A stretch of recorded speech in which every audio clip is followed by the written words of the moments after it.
Good afternoon. Welcome, everybody.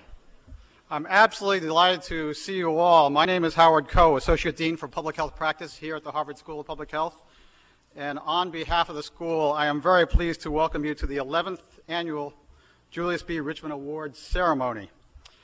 This is a really great day for the Harvard School of Public Health community, and we are so grateful to you and want to extend our gratitude to each and every one of you for your presence and support. We're also so grateful that so many of you have taken time out of your busy schedule to be here, and in some cases travel great distances to participate and share in the joy of the day.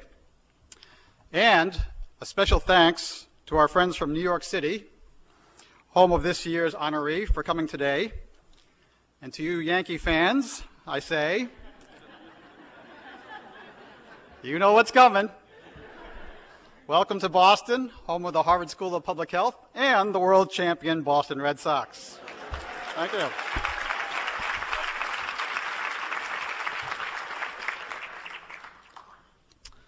Allow me to present a brief overview of the distinguished history of the Richmond Award.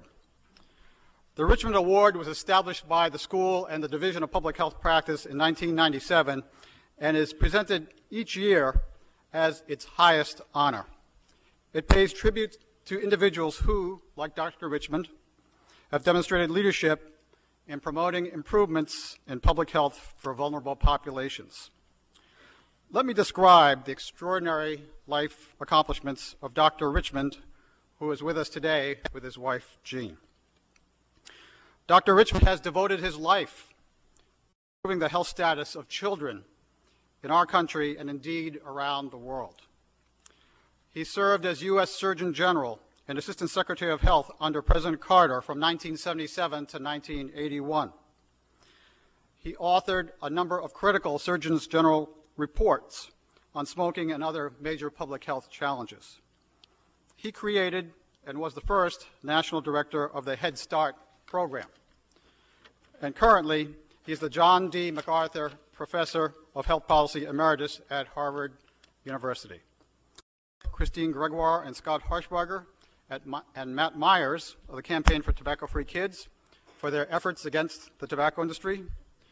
We've recognized prominent leaders in the nonprofit arena, such as David Hamburg of the Carnegie Corporation and Marion Wright Edelman of the Children's Defense Fund. We've honored esteemed scientists for their contributions in research, including Anthony Fauci, William Fagey, Kenneth Olden, and Demetrius Trikopoulos. We've recognized Katie Couric, an individual who used the power of her celebrity to push forward a vital public health message on colorectal cancer screening. And in recognizing Erin Brockovich, we honored an extraordinary person for doing extraordinary things at the community level. The recipient of this year's Julius Richmond Award is receiving the honor because of his outstanding efforts, both as a government leader of one of the great cities of the world and as a noted philanthropist dedicated to protecting the health of children and adults around the globe. So it is now my great pleasure to introduce the Dean of the Harvard School of Public Health, Barry Bloom, who will be making today's Richmond Award presentation. Dean Bloom is now in his 9th year as Dean of the Harvard School of Public Health, and as such is the Senior Dean at Harvard University. He is internationally known in the areas of infectious disease, vaccine development, and global health. We're all very proud of Dean Bloom's accomplishments, his distinguished record, and his dedication to the school and to the field of public health. Please join me in welcoming to the podium Dean Barry Bloom. Thank you, Howard. Well done.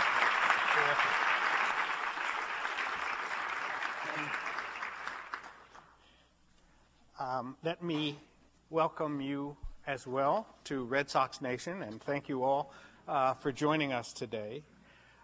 Let me say that I'm appreciative of the introduction by Howard because he too exemplifies the career, the spirit, and the commitments of Julius Richmond as a great clinician, a commissioner of health in the Commonwealth of Massachusetts who helped to reduce smoking by greater amounts than any other state during his tenure, and a great academic and a leader of our public health practice.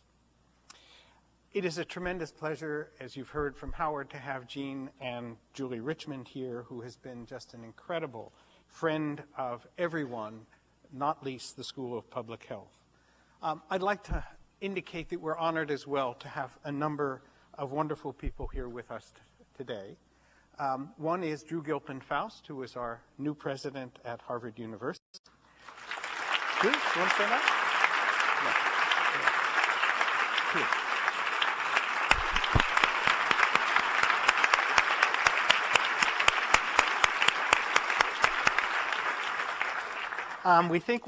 We hope we have two recipients of the past recipients of the Julius Richmond Award, Scott Harshberger and Kenneth Olden, and if they're here, where they stand? One. Good. And I'd like to acknowledge wonderful friends of the school, Mike and Kitty Dukakis, who have come today.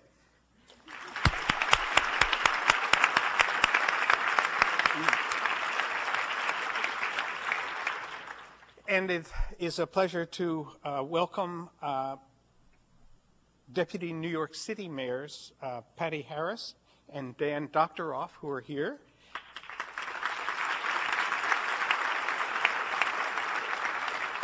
And from the Commonwealth, Christy Hager, Chief Health Counsel to Speaker Salvatore De Masi of our House of Representatives, State Senator Richard Moore, who is Chair of the Joint Committee on Health Financing, and alum Michael Caldwell, who is Commissioner of Health in Dutchess County, New York, and my colleague Jay Light, who is Dean of the Harvard Business School. And I would especially like to acknowledge Mrs. Charlotte Bloomberg, Mayor Bloomberg's mother, who is sitting in the second row. Charlotte, please stand up.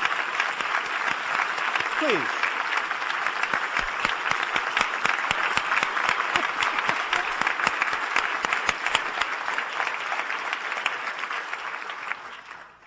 Today we honor Michael R. Bloomberg with the Julius Richmond Award for his far-sighted and courageous public and private efforts to improve the health of millions of citizens in the nation's most prominent city and around the world.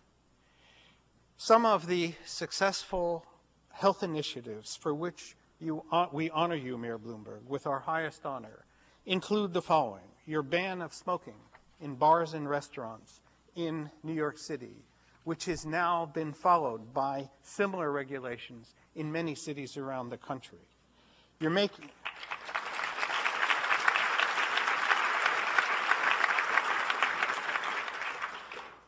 making New York the first city in the nation to ban dangerous trans fatty acids in restaurant food, and the initial scientific basis for that and the health effects of trans fats, I am pleased to say, derived from epidemiological studies at none other than the Harvard School of Public Health.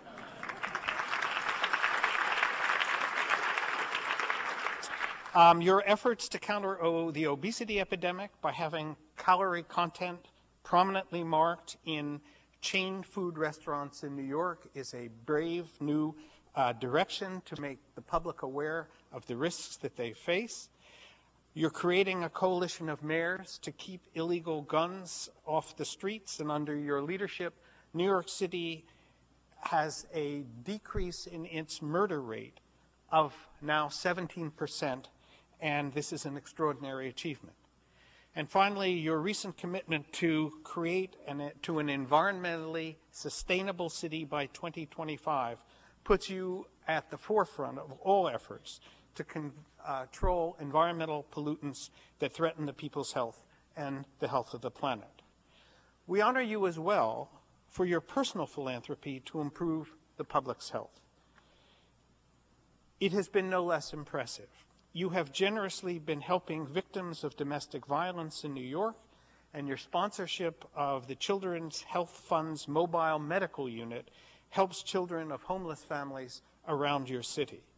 Your sponsorship of the worldwide Stop Smoking initiative to reduce tobacco addiction in developing countries is a pioneer private effort, and your creative Opportunities New York City based on an exciting new program in Mexico and now other countries, is a pilot program of conditional cash transfers to provide financial incentives and rewards for inner-city families to improve their health, education of their children and selves and jobs, and to move out of poverty.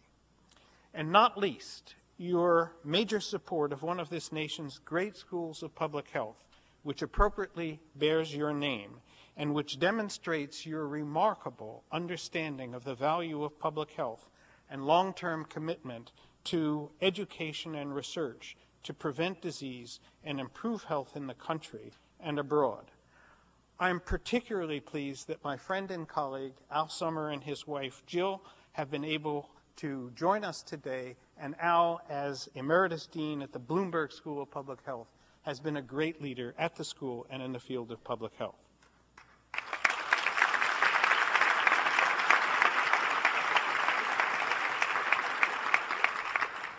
For his remarkable leadership and accomplishments in health, it is my distinct pleasure to present this year's Julius Richmond Award to Mayor Michael R. Bloomberg. Julius Award? Huh?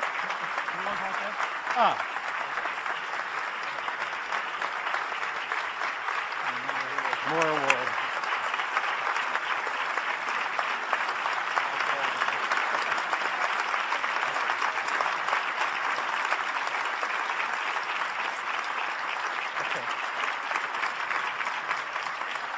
Good. I would ask the mayor to make a few remarks. Well, Barry, thank you so much for that kind introduction. One of the things that occurred to me is how to say thank you to you in a meaningful way, and I will just do it by giving you some advice, something that Howard pointed out, that as a 9-year dean, you are now a senior dean. That says something about the life expectancy of deans at Harvard. I would, if I were you, watch my back.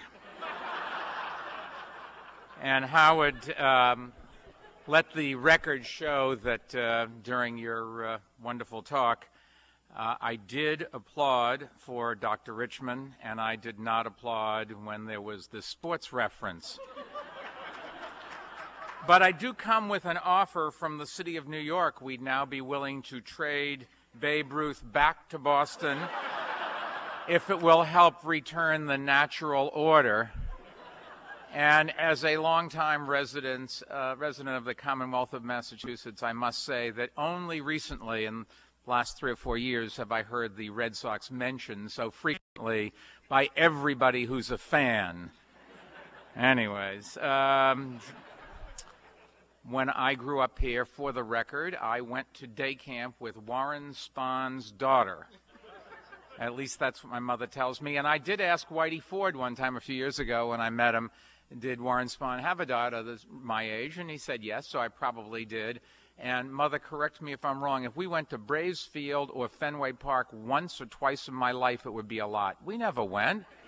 I will admit to being a Celtics fan. I was a rabid Celtics fan in those days, and my mother, to show her great love for her son, used to stand in the North Station office building to get playoff tickets up in the heavens so that I could go and watch the Celtics win every single year. I left Boston. They stopped winning. I'll rest my case. Dean Faust, thank you for being such a gracious host. There is the little matter of some 40-year-old parking tickets that I received at the B School. If you could address those, that would be helpful. Anyways, seriously, as mayor of New York, unfortunately, I really don't have the time to accept all the wonderful invitations that I get for events outside the city, even especially those that really require you to only take a couple of stops in the Red Line where I grew up. But I was certainly not going to miss this one. After all, I am receiving an award for work done in an area that is close to my heart from a university that did play such a great part in my life. And not only did I graduate from the B School, but this past year, my daughter and her husband both graduated from the K School and the B School. So I was up for a wonderful graduation, and It's a place that when I grew up, the thought that anybody in my family would ever go to Harvard University would be just inconceivable. And the one thing that I sort of regret, people say, what do you regret in your life? Well, only that my father did not see his kids, and he wouldn't have been proud of me particularly, but he would have seen a granddaughter graduate from Harvard College, and for another one from Harvard Business School, a granddaughter graduate from Yale, and a granddaughter graduate from Princeton. And those were not things done in the community where I grew up in. And it just shows you how wonderful America is and how much this world has changed. Anyways.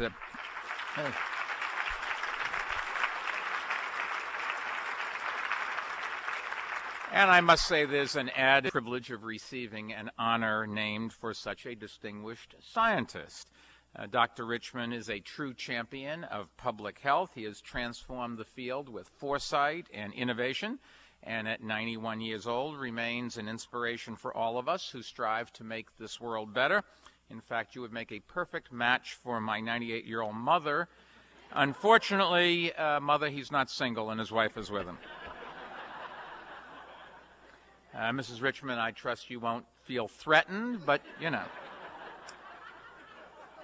Actually, I got through the business school because of my mother. If she didn't live 20 minutes away when I was matriculating here, I never would have gotten my papers done.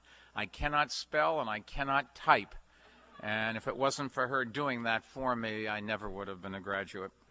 Anyways, my own passion for public health, seriously, was originally stoked at my alma mater, Johns Hopkins, and its distinguished School of Public Health. And Al Summer really is one of those people who has changed my life and opened my eyes to what problems there are in the world and how we can help people and really make a big difference. And Al took the Johns Hopkins Bloomberg School of Public Health and made it just one of the most amazing places in the world. We have a successor dean who I think is going to take it even one step more. And I was a number of times, I've gotten to know David Rockefeller very well. He's the only person who's had 2 years of 90th birthday parties as everybody honors him. But David and I actually have become friends. And it was the Rockefeller family that gave the original money for the Johns Hopkins School of Public Health. And I thought, whoever thought that a Bloomberg would be associated with a Rockefeller? Since I became mayor, my administration, led by our visionary health commissioner, Dr. Tom Frieden, somebody else I owe to Al, thank you for sending him our way. He's really established, as Dean Bloom said, a number of trailblazing initiatives to improve the health of citizens of the United States and citizens of the world. And the results in New York City speak for themselves. New Yorkers today live longer than they ever have since World War II, and live longer than ever. And for the first time since World War II, they are living longer than the average American. And that gap has been growing every year since 2001.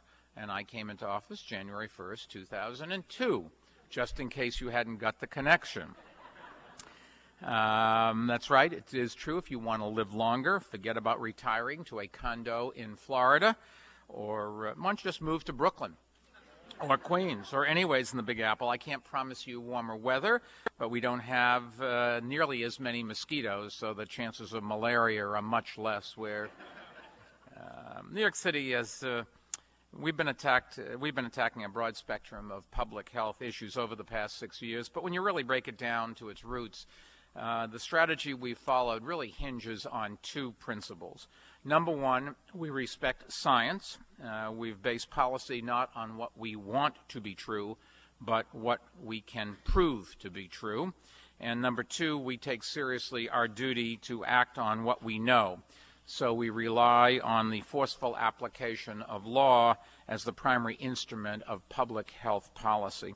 And this afternoon, I'd like to take a few minutes on both of these, talk about both of these principles, starting with the importance of respecting science.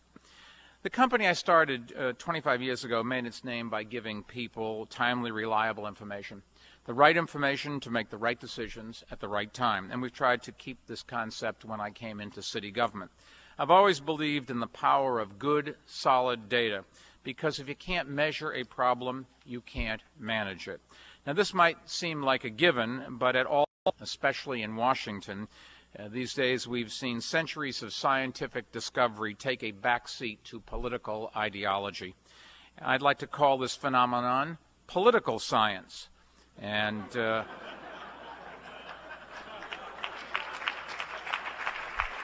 sorry to all of you liberal arts majors, but that's okay. As you can see it at work in the movement to restrict federal funding for stem cell research or to discredit the theories of evolution and climate change. But pretending that health problems don't exist or simply ignoring the truth isn't part of our administration's approach. We find out what public health issues are facing our residents, and we gather all the information that we can. Then we attack the problems, stressing prevention where we can and focusing our resources where they will do the most good. And I'd like to give you a few examples of how science has guided us. In 2001, our city was hit by a terrorist attack unprecedented in its size and scope and impact on people's physical and mental health. No one could predict the long-term consequences of such a unique yet devastating tragedy, and that's why our health department set up a process to document the effects of the disaster called the World Trade Center Health Registry, the largest such effort ever undertaken in this country. And since 2003, the registry has been studying a sample of some 71,000 people representing every state in the Union who were exposed to the air during the attacks. By conducting these investigations, we can stay on top of any emerging conditions, especially problems like cancer and some pulmonary diseases that take longer to appear. And we can make sure to give the best treatment to those who are truly affected and not those who some politicians say are affected. I should note that the city has stepped up to cover most of the costs of this treatment, and we will do so for as long as necessary. But this really is a national obligation because it was an attack on our entire nation. And the cost annually is in the hundreds of millions of dollars. And people from across the country really have responded to our request. We continue to seek federal funding to help all of those whose health has been affected by 9/11 related conditions. Another example of how science has guided us is in something we call Plan YC, our ambitious strategy for putting the city on solid ground environmentally as well as economically in the decades to come. It emerged from rigorous research on the challenges facing our city. One of the most pressing is our air quality.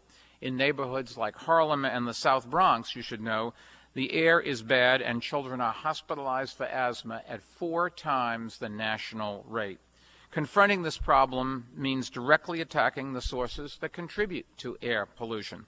Now, you may have heard about our proposal to implement a congestion charge for vehicles driving through parts of Manhattan. That will certainly cut down on pollutants in the air, but so too will our proposals to reduce emissions from our buildings, to convert our taxi fleet into hybrids, to build cleaner power plants, and to plant 1 million trees in the city over the next 10 years.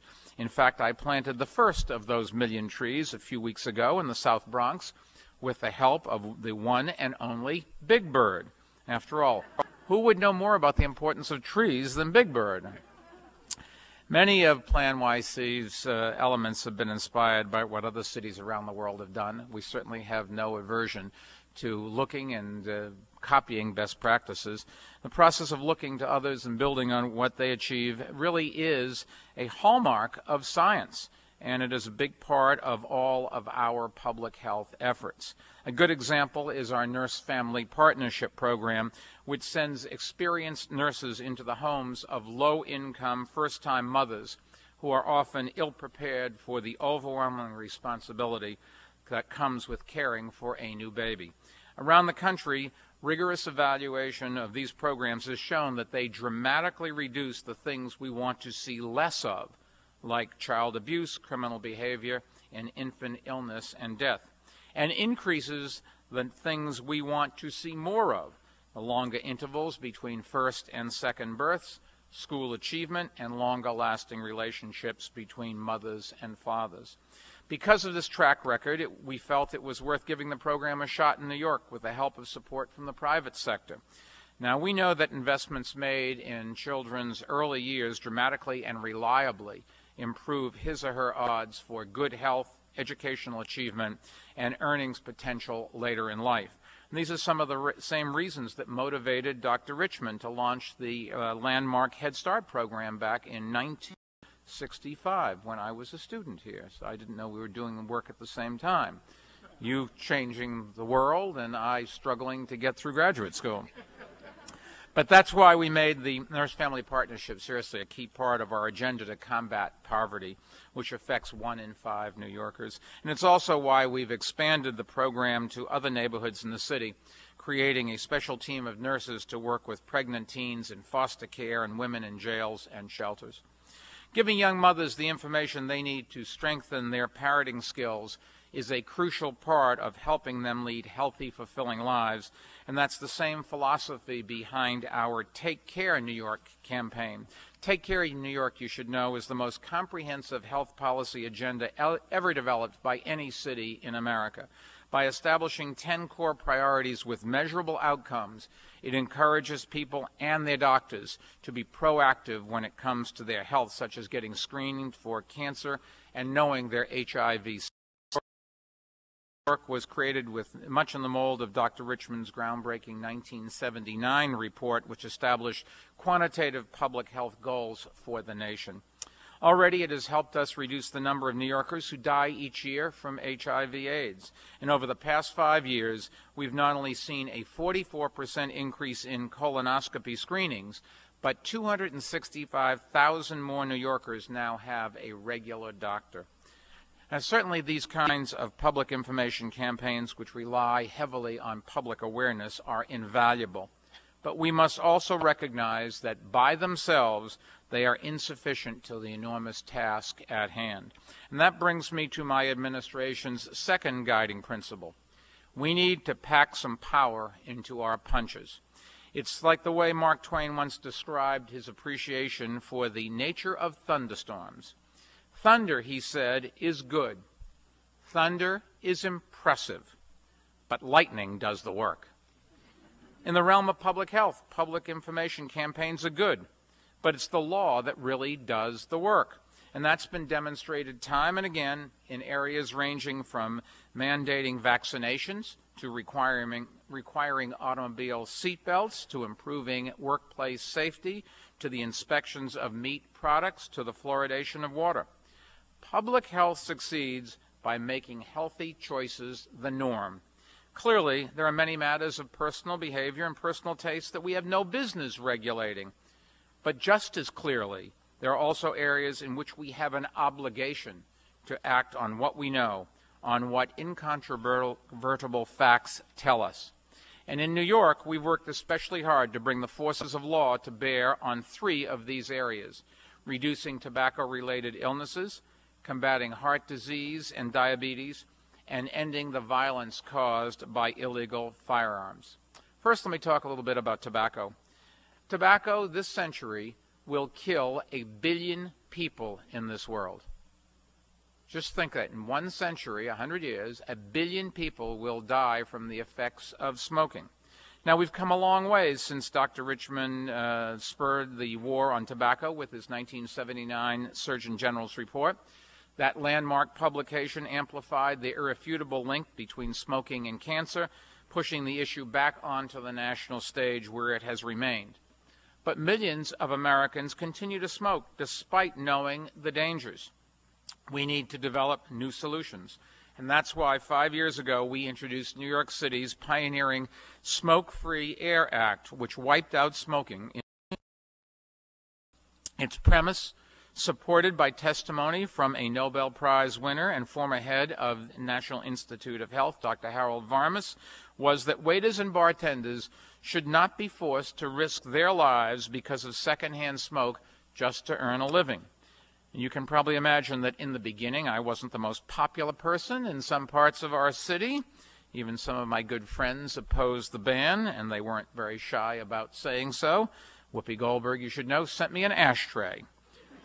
Whoopi no longer smokes. Thank you very much. I also remember many people predicting the ban would be a death knell for tourism in our city.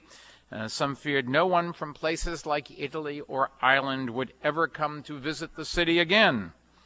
Not only has that been proven completely wrong, both Italy and Ireland have led the way among a dozen nations around the world that have followed our lead and banned smoking in public places. You cannot smoke a cigarette in a bar and restaurant in Italy or Ireland or Wales or Scotland or England, most parts of Spain, the end of this year in France, believe it or not, and in Germany. Who would have thought? But it just goes to show that if you do it in one word.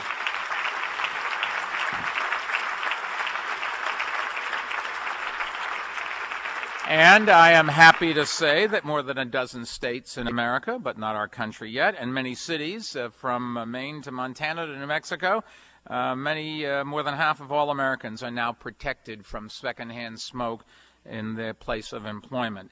And maybe most rewarding is when a waiter comes up and thanks me for his or her health. And it's really hard to find anyone who was with me at the beginning, but who isn't with us now. I think it's one of the great successes to show that people, when you explain to them what is happening to their public health and how they can change things, they respond, and they force industry to follow. The law in the form of higher cigarette taxes has also played an important role in reducing firsthand smoke in our city. Early in our administration, we convinced our state legislature to raise the per pack tax by $1.50, and this has been a particularly key factor in reducing smoking among teenagers who are particularly sensitive to the price of cigarettes. 5 years ago, 1 in 4 teenagers in our high schools reported in a survey that they smoke. Today, it is 1 in 10, and we think the numbers are legit. In fact, it gives me great satisfaction to report that because of all of our efforts, today in New York surveys show some 240,000 fewer New Yorkers smoke than did 4 years ago, and that will prevent about 80,000 premature deaths in the years to come. And if you look at the incidence of heart attacks brought into our public hospitals, the modelings that says it should decline a certain percentage is spot on. The bottom line is if you stop smoking, the incidence of heart attacks drops precipitously and very quickly. Cancer, it doesn't come down quite so fast, although clearly it is something that you want to stop smoking for. Now, our success in New York has encouraged me as a private philanthropist to extend this campaign across the planet, where 5 million people die from smoking tobacco-related diseases every single year.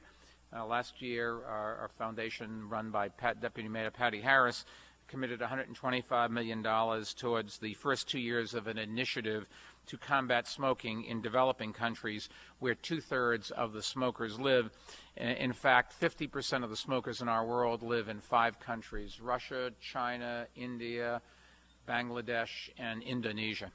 You could make an enormous difference in their life expectancy if you could get the government and the people to understand the health risks. This funding, which will go towards locally based groups working on raising taxes on tobacco, limiting the marketing of tobacco, raising awareness of its dangers, protecting people from secondhand smoke, and helping smokers quit, far more than doubles the private resources that we think have been devoted to this cause in the last few centuries. New York is also making aggressive use of the law to combat heart disease.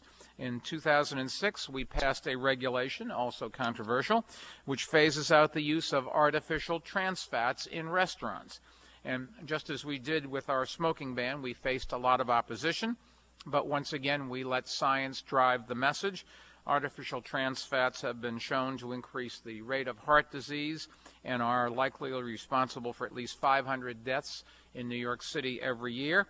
And today, despite their initial concerns that the ban would hurt business, nearly all New York restaurants are complying with the law and showing that it is easy to cook without trans fats as it is with, and New Yorkers are now enjoying healthier foods without any change in taste or in price. And once again, the city has shown to be a trailblazer for others to follow. More than a dozen jurisdictions have either passed or are considering similar laws, and nearly 50 national restaurant chains and fast food chains national restaurants and fast food chains have removed trans fats from their kitchen, as well as nearly all national manufacturers of processed packaged foods. It really is quite amazing. It has caught on, and it's one of these things that will continue to build. Now we're matching the success with a range of legal interventions aimed at curbing the twin epidemics that are getting worse in our country of obesity and with it diabetes. Starting last year, we mounted a broad attack on this silent killer, ranging from school lunch programs that exceed federal nutritional standards to regulations requiring some restaurants to display calorie information, something that has been in the courts and will be again, I think, to exercise programs in child care centers. Such a comprehensive campaign really is needed because nearly 1 out of every 10 people in our city is diabetic. And even worse, nearly 1 out of every 3 of them doesn't know that they're diabetic. That they're not going to receive treatment because they don't even know, but 1 in 10 is diabetic. We're also working with local laboratories and doctors to create a national first ever public health diabetes registry. Today, New Yorkers get their blood sugar levels tested at can get their blood sugar levels tested at any doctor's office or health facility in our city, and that information goes to our health department. And when people have dangerously high blood sugar levels, we work with their doctors to improve their level of control. Now, some people, I'll finish up with a thought, may call this intrusive, but I call it dynamic and effective public health. There have been some very sad moments in our city when a child has died or family abuse has been revealed, and the stories really do dominate the news. But I'd love to see more headlines about the thousands and thousands of children and families that we do help and the lives that we do save, because those are the stories that truly reflect what we're doing and what we as a society aspire to. Clearly, the force of law is the only effective means of stopping one other scourge that I just want to bring to attention. It has a Boston component as well, and that is the carnage created by the third public health menace that I mentioned, illegal guns. At the outset, let me make it clear that according to the FBI's annual crime report, I'm proud to say New York City is by far the safest big city in the nation, safer than even places like Madison, Wisconsin, and Rancho Cucamonga, California. Not knocking them, they are safer, they are reasonably safe. As a matter of fact, if you rank all 244 cities of 100,000 population or more in the United States by crime rate per capita, New York is the 15th safest city of 244, and the cities that are safer literally just barely make the 100,000 population list. Dean Bloom mentioned our crime rate, our murder rate coming down 17%. That is this year alone, coming down 17%, and murder rate is going up, sadly, throughout this country. But we are on track, unless something happens in the next 2 months and 1 day, to set another record since we started keeping score of how many people are killed. Nevertheless, no matter how safe New York City is, I must say that 300 New Yorkers are murdered with illegal guns every year. And during my administration, that terrible toll includes 7 members of the New York City Police Department, as well as 2 auxiliary police officers. Now, I go and give eulogies at their funerals, and every one of these deaths just breaks your heart. And there was one, though, I got to tell you about that was particularly moving to me and helps us take the fight against illegal guns to the next level. It was in November of 2005, and a young police officer named Dylan Stewart was gunned down during a traffic stop.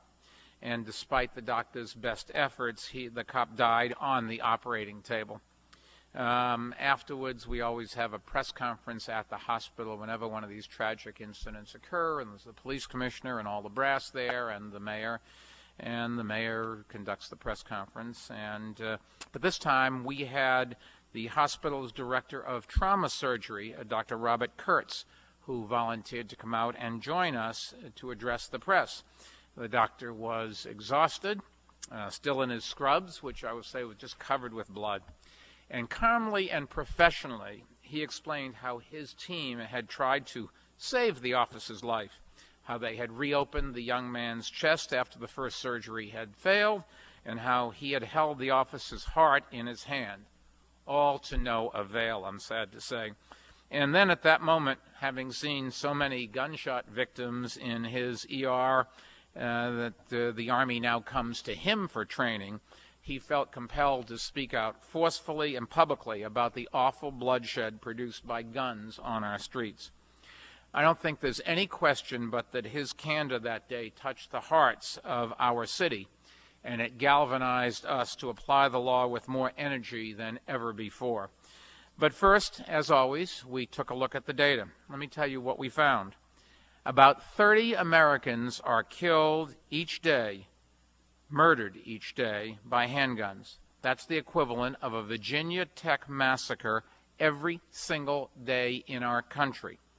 And about 85% of the guns recovered in those crimes in our city are bought out of state, which is why we can't fight this battle alone. And about 1% of the dealers in America are responsible for the guns used in crime, which is why it is just unconscionable for anybody to fight against going after that 1%. We aren't going after the Second Amendment right to bear arms. We aren't going after your right to go hunting. What we're trying to do is enforce federal laws that say you can't sell guns to criminals. And in fact, that is exactly what's happening. Who are these rogue gun dealers is the question that is on everybody's lips. And believe it or not, Congress has been trying to keep us from finding out. In one of the great disgraces of all times, a special interest has won over law enforcement, and it's a problem that affects just not New York, but all cities. And that's why more than 2 years ago, 240 mayors from across the nation and from both major political parties and from north and south and east and west, small towns and big towns, have joined your mayor, Boston Mayor Thomas Menino, who's a great guy and really understands this problem, and we've gotten together a lead where the federal government will not. And because, as mayors, our first responsibility is public service, and because we understand that stopping illegal guns has nothing to do with ideology, what we're about is preventing guns from getting in the hands of criminals. And New York has passed the toughest law in the country against illegal possession of a loaded gun. And New York has gone out with undercover agents that we hired, sued out-of-state dealers caught selling guns illegally. I'm happy to report half of those dealers have agreed to settle with us and accept a monitor in their store. The other half are trying to get me to come to their state so they can put me in jail. But if you want and your family and that police officer who's putting his or her life on the line every day to protect you really is all of us are in great danger because of guns in the hands of criminals. And it's not an exaggeration to say that thanks to the NRA, Congress has explicitly not only failed to act, they are trying to tighten the laws that prevent police departments from getting the information they need to track back and find where illegal guns are sold so that we can stop this process. In fact, the latest hypocrisy is they want to let us have the data after a murder. Thank you very much. Let me just go. I can tell you that in most of the cases when a police officer or a firefighter dies in New York City, I try to get to the hospital first and tell the parents or wife or children when they arrive that their loved one is dead. I just always thought that that is my job. It is not easy, and if I could ever get these legislators to have to stand next to me and talk to those that survive about their loss, I don't think they'd vote that way ever again. In closing, let me say this is...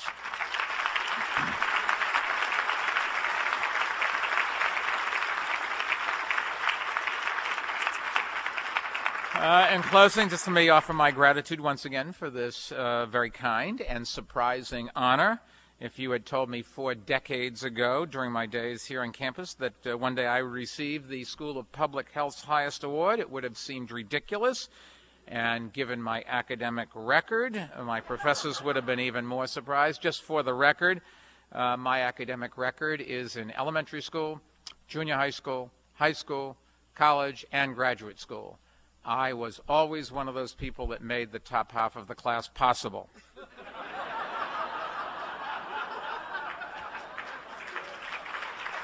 Somebody has to do it.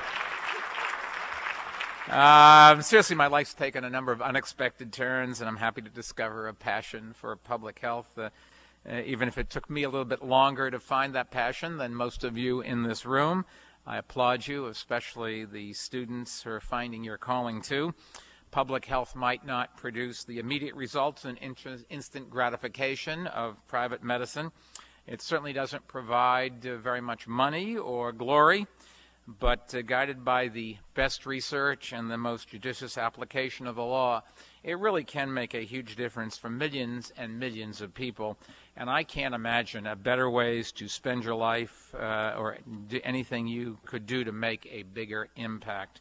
So once again, congratulations to all of you, and thank you for this incredible honor.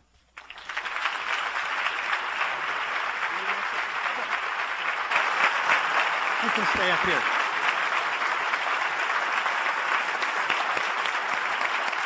Thank you.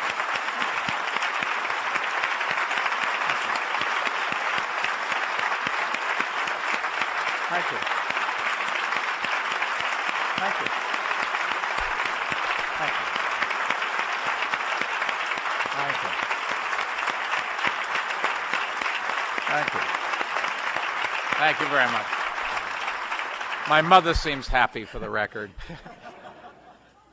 Mrs. Bloomberg looks very happy, as do this very large crowd of people here today.